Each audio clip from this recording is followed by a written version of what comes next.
আমি একজন মাওলানা title pass করেছি, অতএব আমি জানি কুরবানি কোন পশুতে হয় কোন পশুতে হয় না।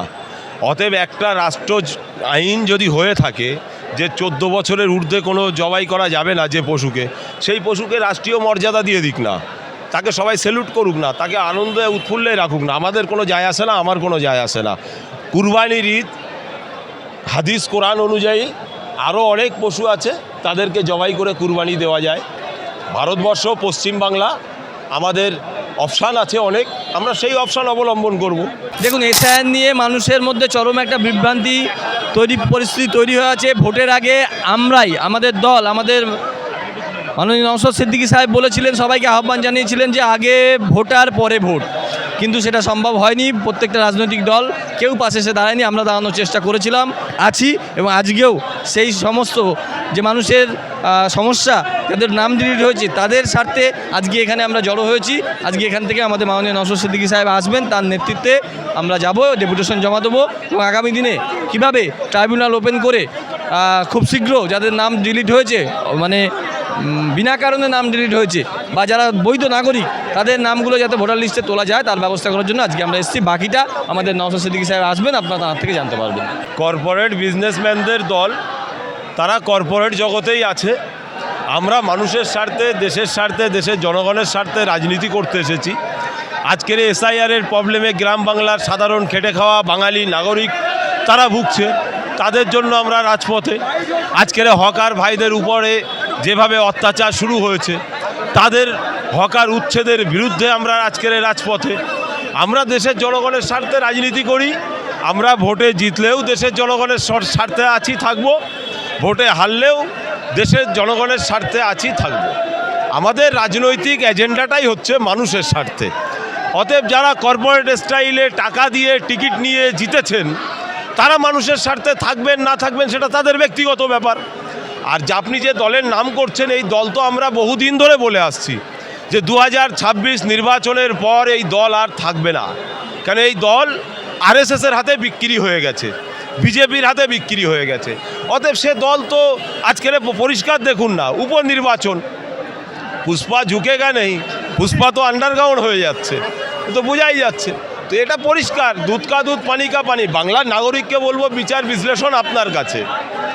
কারা ময়দানে আছে, কারা আপনার জন্য লড়াই করছে, কারা আপনার জন্য কথা বলছে, সেটা আপনি ফলো করুন। পীরজাদা নওশাদ সিদ্দিকী 42 দিন জেল খাটলো, পীরজাদা নওশাদ সিদ্দিকী মানুষের স্বার্থে লড়াই করলো, পীরজাদা নওশাদ সিদ্দিকী রাজনীতির ময়দানে এসে জনগণের স্বার্থে নিজের মা বাবাকে গাল খাওয়ালো। সেই নওশাদ সিদ্দিকীকে বাংলার নাগরিক ভুলে গেল, এটা ভাববেন না আপনি। অতএব এখনও সময় আছে। বাংলার নাগরিককে বলবো, শুভ বুদ্ধিসম্পন্ন মানুষ আপনারা, হিন্দু মুসলিম দলিত আদিবাসী সকলের জন্য। যে ব্যক্তি রাজপথ দখল করে রেখেছে, রাজপথে আন্দোলন করছে, যে ব্যক্তি অসহায় নিপীড়িত লাঞ্ছিত বঞ্চিত মানুষের জন্য, যে ব্যক্তি আজকের দিনে দাঁড়িয়ে বুলডোজারের বিরুদ্ধে লড়াই করছে, সেই নওশাদ সিদ্দিকীর সঙ্গ দেবেন কি দেবেন না আপনি ভাবুন। ব্যাট আপনার হাতে, কিভাবে চালাবেন আপনি চিন্তা করুন। নির্বাচন কমিশনার যে কথা, সেই কাজ তো হয়নি। নির্বাচন কমিশনার তো বলেছিল 2002-এ যাদের নাম আছে তাদের নামে কোনো সমস্যা নেই। নির্বাচন কমিশনার বলেছিল যাদের বাবা মায়ের নাম আছে তাদের কোনো সমস্যা নেই। তাহলে আজকের দিনে কেন সমস্যা হচ্ছে? নির্বাচন কমিশনার ঠিক করুক, সে জনগণের না সে বিজেপির, সে নিজে ঠিক করুক। আমরা জনগণের কাছে রায় তুলে দিয়েছি। সোশ্যাল মিডিয়ার যুগ, জনগণ সব দেখছে। সরকার গঠন হলো, তার 1-2 দিনের মধ্যেই আবার এই নির্বাচন কমিশনারেরই কোনো মানুষ সরকারের উপদেষ্টায় বসছে। এটা গ্রাম বাংলার সাধারণ খেটে খাওয়া মেহনতি মানুষ, বাংলার শিক্ষিত বুদ্ধিজীবী মানুষ, তারা বিচার বিশ্লেষণ করুক না। সব বিচার আমাদের কেন করতে হবে? সব কথা নওশাদ সিদ্দিকী দলের লোকেদের কেন বলতে হবে? বাংলার সাধারণ নাগরিক তারা জবাব দিক, আগামী দিন কোথায় যাচ্ছে, কি হচ্ছে। স্বার্থ তো বৃহত্তম স্বার্থের জন্যই তো মাননীয়া মমতা ব্যানার্জি বিজেপির হাতে রাজ্যটাকেও তুলে দিয়েছে। এটাও স্বীকার করুক না, কেন স্বীকার করছেন না? এটা তো ক্লিয়ার। আমরা তো বলেছি, ভোটের আগেও বলেছি, ভোটের পরেও বলেছি, আজও বলছি, বিজেপি আর তৃণমূলের যে সেটিং ছিল, আরএসএসের সঙ্গে যে চুক্তিনামা ছিল, দেখুন সেই চুক্তিনামা অনুযায়ী বিজেপির হাতে রাজ্যটাকে তুলে দিয়েছে প্ল্যান মাফিক এই দিদিমণি। না হলে তার 80টা বিধায়ক নাকে সরিষার তেল দিয়ে ঘুমাচ্ছে, বাংলার নাগরিক বেনাগরিক হচ্ছে, আর তারা নাকে সরষের তেল দিয়ে ঘুমায়। এটা তো পরিষ্কার দুধ কা দুধ পানি কা পানি হয়ে যাচ্ছে। প্রতারণার দায়ে শুভেন্দু অধিকারীকে বলবো এই মাননীয়া সহ তার দলবলের লোকজনদেরকে ইমিডিয়েটলি গ্যারেজ করুক। দেশের আইন আছে, দেশের সংবিধান আছে, আইন সংবিধান অনুযায়ী চলবে। কারুর 17টা বাড়ি, কারুর 50টা বাড়ি, কেউ হাই সোসাইটি, কেউ নিজেকে রাজ সন্তান বলে মনে করতো, ক্লিয়ার হয়ে যাবে। আইন আইনের পথে চলবে, সংবিধান সংবিধানের পথে চলবে। তাতে আমি হলেও আমারও গলার উপর দিয়ে যাবে, কোনো পরোয়া নেই। কেউ যদি অসাংবিধানিক কাজ করে, তার অসাংবিধানিক কাজকে সাংবিধানিক করানোর জন্য দেশ রাষ্ট্র যে ব্যবস্থা নেবে সেই রাষ্ট্রের ব্যবস্থার পক্ষে আমরা আছি, আমরা থাকব। প্রশাসন যদি ভয় না করতো, একটা শ্রেণীর মানুষ বলতো পুলিশ তুমি উর্দি ছাড়ো, তৃণমূলের ঝান্ডা ধরো, তার বিরুদ্ধে কেন পুলিশ সমমোটো কেস করেনি? ক্লিয়ার। আপনি নিজেই ভাবুন, সারা রাজ্যের মানুষকে ভাবার জন্য বলবো। আমি একটাই কথা বলছি, দেশ চলবে সংবিধানকে সামনে রেখে, দেশ চলবে আইনকে সামনে রেখে। অতএব যারাই আইনের বিরুদ্ধে যাবে, আমি গেলে আমাকেও ছাড়বেন না।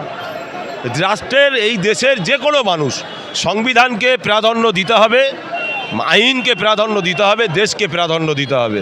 বাবা সাহেব আম্বেদকর যে সংবিধান তৈরি করেছে, এই সংবিধানকে প্রাধান্য দিতে হবে। সেটা তারা বুঝুক যারা ভোট দিয়ে ক্ষমতায় নিয়ে এসেছে, যারা তৃণমূলকে এতদিন ধরে ভোট দিয়ে নিয়ে এসেছে, সেটা তারা তাদের অ্যান্সার দিক, তারা বুঝুক। আমি যদি গর্ত খুঁড়ি, আমার গর্তে আমাকে পড়তে হবে ভাই। কিন্তু এসআইআর এর নাম করে মানুষের মৃত্যুর মুখে ঠেলে দেওয়া, মানুষকে আতঙ্কিত করা, এটা মানবতার হরণ করা।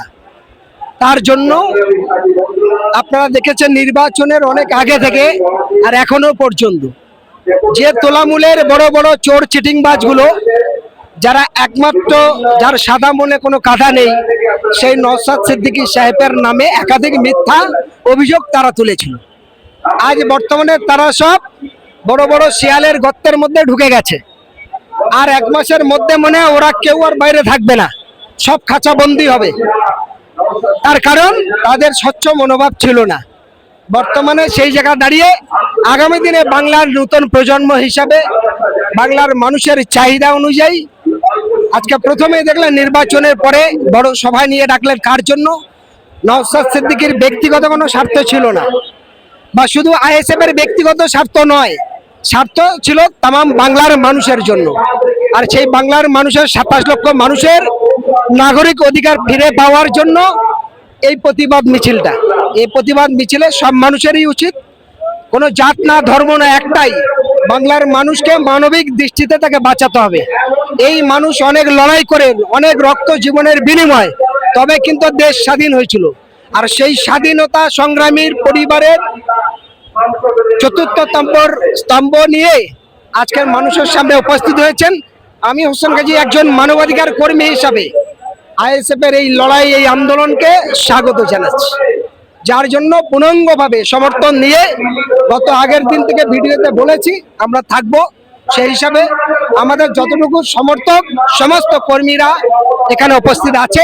এই প্রচন্ড গরমে এত কষ্ট করতে বিভিন্ন জায়গা থেকে যারা এই আন্দোলনে এসেছে, সমস্ত ভয় ভীতি কাটিয়ে সকলকে যথাযোগ্য সম্মান, শ্রদ্ধা এবং সালাম, এই লড়াইয়ের সামিল হওয়ার জন্য ধন্যবাদ জানাই।